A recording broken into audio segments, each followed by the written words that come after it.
ताज़ा तरीन वीडियोस के लिए चैनल को सब्सक्राइब करके बेल आइकन और ऑल नोटिफिकेशन पर क्लिक करें ताकि आपको मिले हर अपडेट सबसे पहले।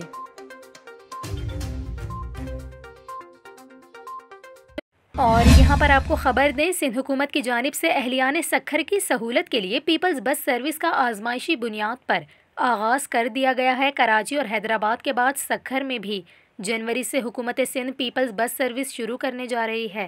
पहली बस सखर पहुँचने के बाद सर्विस की आजमाइशी आगाज़ के मौके पर पीपल्स पार्टी रहनुमाओं, ज़िलाई अफसरान और ताजिर बरादरी के अफराद ने बस में सफ़र करते हुए मंसूबे को खुशाइन करार दिया।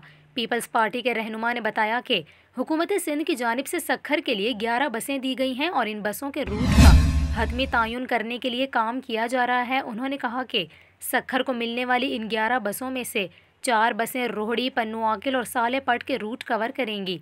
इंतज़ामिया के मुताबिक रूट्स के तयन के बाद जनवरी से पीपल्स बस सर्विस का 11 बसों के साथ बाकायदा आगाज़ कर दिया जाए।